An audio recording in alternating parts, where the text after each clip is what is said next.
Karena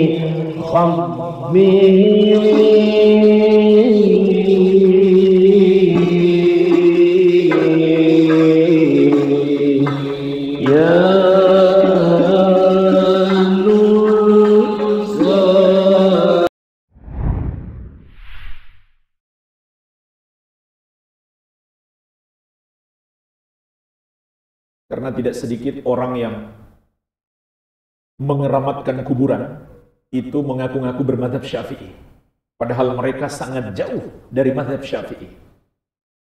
Dalam kitab beliau Imam Syafi'i rahimahullah mengatakan, wa akrahu an yubna 'alal qabri masjidun wa an yusawwa aw yusalla 'alaihi wa huwa ghairu musawwa, yakni anahu zahirun ma'rufun. Dan aku benci masjid dibangun di kuburan walaupun kuburan itu enggak terlihat. Atau aku juga benci melakukan sholat di atasnya di kompleks kuburan dan kuburan itu jelas terlihat. Au yusalla ilaihi, begitu pula aku benci sholat menghadap ke kuburan. Qala, lalu kata Asy-Syafi'i rahimahullah, wa in shalla ilaihi ajza'ahu wa qad asa'ah. Andai seseorang sholat menghadap kuburan, maka sholatnya sah, tapi dia telah melakukan dosa. Sholatnya sah tapi berdosa. Ini pendapat Imam Asy-Syafi'i. Kalau pendapat Imam Ahmad nggak sah. Ada pendapat yang pertengahan, tergantung niat dia. Kalau niatnya mengagungkan kuburan, maka tidak sah. Tapi kalau dia semata-mata sholat, maka sah tapi berdosa, seperti kata Asy-Syafi'i. Lalu beliau meriwayatkan, akhbarana Malik, guruku Imam Malik mengabarkan kepadaku, anna Rasulullah sallallahu alaihi wasallam qala, bahwasanya Rasulullah sallallahu alaihi wasallam bersabda, qatalallahu al-yahuda wan nasara ittakhadhu qubur anbiya'ihim masajidah. Semoga Allah memerangi Yahudi dan Nasrani yang menjadikan kuburan para nabi mereka sebagai tempat ibadah. Kalau dalam riwayat Bukhari dan Muslim yang kita sebutkan di awal, Allah melaknat mereka. Sedangkan dalam riwayat Asy-Syafi'i dari Imam Malik, Allah memerangi mereka karena menjadikan kuburan para nabi mereka sebagai tempat ibadah. Qala, beliau juga mengatakan, wa akrahu hadza lis-sunnati wal athar, dan aku benci perbuatan ini, yaitu beribadah di kuburan atau menjadikan kuburan sebagai tempat ibadah, karena sunnah, karena hadis Nabi SAW dan riwayat-riwayat. Wa annahu kariha wallahu ta'ala a'lam, bahwasanya hadis-hadis itu menunjukkan Nabi Muhammad SAW tidak suka ayu azimahu ahadun minal muslimin, yakni yattakhidha qabrahu masjidah. Seorang muslim mengagungkan kuburan dengan cara menjadikan kubur Nabi Muhammad. Seorang muslim mengagungkan Nabi SAW dengan cara menjadikan kuburan sebagai tempat ibadah. Itu dibenci oleh Rasulullah SAW. Bukan seperti itu cara mengagungkan beliau. Walam tu'man fi dzalikal fitnatu wad-dhalalu ala ma ya'ti ba'dahu, dan perbuatan itu kata Imam Syafi'i tidak aman dari memunculkan fitnah, yaitu membuat orang tersesat, dan kesesatan pada orang setelahnya. Maksudnya setelah Nabi SAW wafat. Ini penjelasan Imam Asy-Syafi'i. Adapun Imam Nawawi, imam besar yang tidak diragukan lagi keilmuan beliau, salah satu rujukan terpenting dalam madhab Syafi'i. Bahkan pendapat-pendapat beliau yang dianggap oleh mayoritas ulama Syafi'iyah yang paling kuat kalau mereka beda pendapat. Jadi ulama Syafi'iyah kalau beda pendapat, maka yang paling sering mereka ikuti kalau dipilih oleh Imam Nawawi. Imam Nawawi dalam kitab beliau Al-Majmu' Syarhul Muhaddab, beliau mengatakan,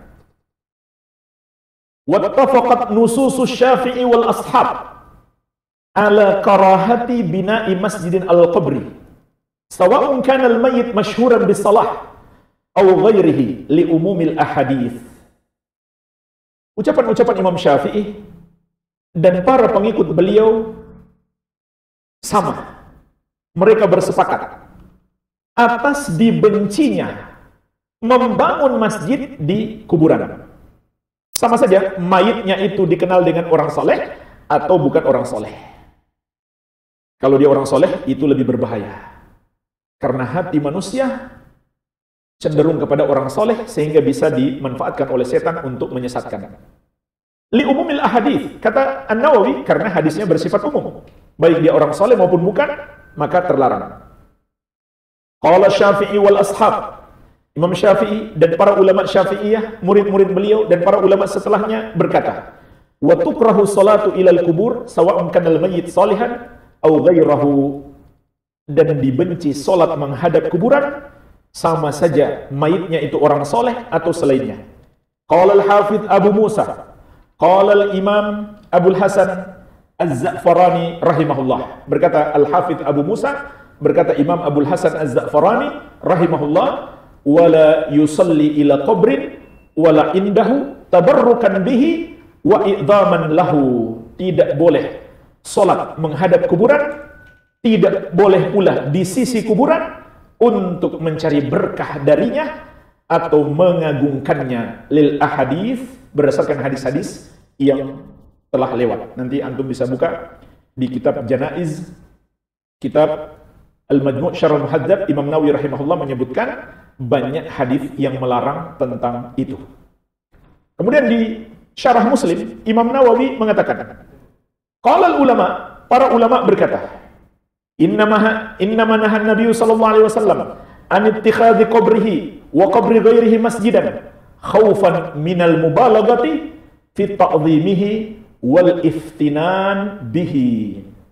Hanyalah Nabi Muhammad sallallahu alaihi wasallam melarang untuk menjadikan kuburan beliau dan kuburan selain beliau sebagai tempat ibadah karena dikhawatirkan akan berlebih-lebihan dalam memuliakan beliau dan terfitnah dengan itu. Terfitnah maksudnya adalah tersesat.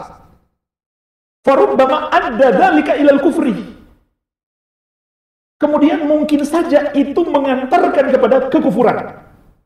Kama jara li katsirin minal umamil khaliyah, sebagaimana telah terjadi pada banyak umat-umat terdahulu. Ini penjelasan Imam Nawawi. Jadi bukan dikhawatirkan di situ ada najis, bukan. Tapi dikhawatirkan menjadi berlebih-lebihan sampai pada tingkat kekufuran. Kemudian jemaah sekalian, tadi kita sebutkan lafaz Imam Syafi'i, akrahu, aku benci. Itu bisa saja bermakna makruh.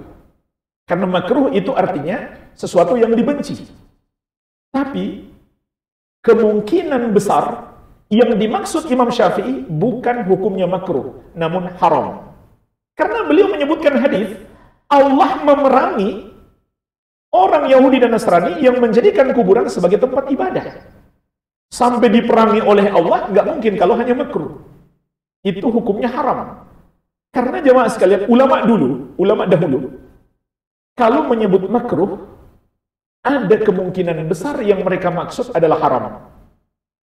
Sebab itu bahasa Al-Quran.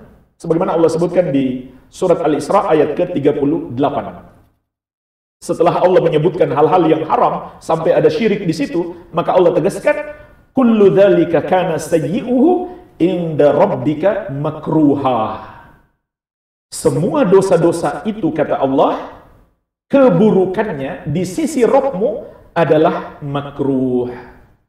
Maka makruh yang dimaksud di sini maknanya adalah haram. Oleh karena itu, Imam Ibnu Hajar Al-Haytami, juga salah seorang ulama Syafi'i yang terkenal, Ibnu Hajar Al-Haytami, salah satu rujukan dalam mazhab Syafi'i, beliau memasukkan perbuatan menjadikan kuburan sebagai tempat ibadah dalam kitab beliau Az-Zawajir min Iqtirafil Kaba'ir. Peringatan-peringatan dari dosa-dosa besar. Jadi bukan hanya haram, bahkan beliau masukkan dalam kitab beliau tentang dosa-dosa besar. Beliau mengatakan, Al-kabiratu tsalitsatu war-rabi'atu wal-khamisatu was-sadisatu was-sabi'atu was-tsaminatu wat-tis'un. Dosa besar yang ke 93, 94, 95, 96, 97, 98. Berarti berapa semua? 6. 93 sampai 98. 6 semuanya. Yang pertama, ittikhadul kubur masajid, menjadikan kuburan sebagai tempat ibadah. Yang kedua, wa iqadus suruj 'alaiha, memberi penerangan, lampu-lampu padanya. Ini nggak sempat kita bahas karena waktu membatasi. Dalil-dalilnya ada. Wa ittikhadhuha awthanan, dan menjadikannya sebagai sesembahan. Wa tawaf biha, yang keempat, tawaf di sekelilingnya, seperti yang dilakukan oleh orang-orang Syiah. Wastilamuha, dan mengusap-ngusapnya. Untuk apa mereka mengusap-ngusap? Untuk mencari berkah, kan? Kata beliau itu adalah dosa besar. Wassalatu ilaiha, dan salat menghadap kepadanya. Jadi beliau bukan hanya mengatakan haram, bahkan beliau mengatakan ini termasuk dosa besar. Yang terakhir, jamaah sekalian, lalu apa sikap kita terhadap kuburan yang dikeramatkan? Kita bikin pasukan, kita hancurkan? Jawabannya, harus menghancurkannya, merusaknya, mengembalikan seperti aslinya, tapi yang berhak melakukannya adalah pemerintah, bukan masyarakat. Pemerintah yang berhak melakukannya, bukan masyarakat. Kenapa harus dilakukan? Karena itu perintah Rasulullah sallallahu alaihi wa ala alihi wasallam. Sebagaimana dalam riwayat Muslim dari Abul Hayyaj Al-Asadi, dari Ali bin Abi Thalib radhiyallahu anhu, beliau mengatakan kepada pegawainya ketika Ali menjadi khalifah, menjadi pemimpin seluruh kaum muslimin ketika itu, menjadi pemerintah. Beliau berkata kepada pegawainya, ala ab'atsuka ala ma ba'athani alaihi Rasulullah sallallahu alaihi wasallam. Ketahuilah, aku akan mengutus engkau seperti dulu Rasulullah sallallahu alaihi wasallam mengutusku untuk 2 misi. Yang pertama adalah alla tad'a timsalan illa tamastahu. Jangan engkau biarkan ada patung-patung, ada gambar-gambar bernyawa kecuali engkau hancurkan. Misi yang kedua, wala qabran musyrifan illa sawaitahu. Jangan pula kamu biarkan kuburan yang ditinggikan kecuali engkau ratakan. Ratakan di sini maknanya kembalikan seperti bentuk aslinya. Itu perintah Rasulullah SAW kepada Ali, dan Ali setelah menjadi khalifah memerintahkan lagi kepada pegawainya. Berdasarkan hadis ini, maka kita pun paham kuburan yang ditinggikan, diagungkan, apalagi dikeramatkan, disembah, itu Rasulullah SAW perintahkan untuk dihancurkan. Tapi berdasarkan hadis ini juga, yang berhak menghancurkannya adalah pemerintah, bukan masyarakat. Kalau masyarakat melakukannya, mungkin akan muncul mudarat lebih besar. Lebih besarnya di mana? Banyak mudarat lebih besar. Mungkin orang salah paham karena dia nggak ngerti. Atau setelah kita hancurkan, mereka bangun lagi lebih besar. Karena nggak ngerti. Beda kalau kekuatan pemerintah. Setelah dihancurkan, pemerintah terbitkan undang-undang, nggak boleh dibangun lagi. Jadi, kalau masyarakat melakukan amar ma'ruf nahi mungkar dengan tindakan power, dengan menggunakan power kekuatannya, maka ini tidak sesuai dengan syariat dan juga memunculkan mudarat yang lebih besar. Maka ini harus dipahami. Bukan kita membiarkan kemungkaran itu, tidak. Tapi kita larang dengan cara yang lain, bukan dengan kekuatan kita.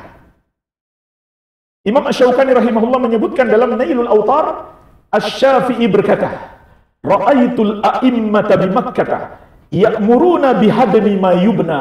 Aku melihat para pemimpin di kota Makkah memerintahkan untuk menghancurkan kuburan yang sudah dibangun. Disetujui dan dipuji oleh Imam Syafi'i dalam kitab beliau dan dinukil oleh Asy-Syaukani dalam Nailul Awtar. Walhamdulillah, ini yang bisa kita bahas, semoga bermanfaat.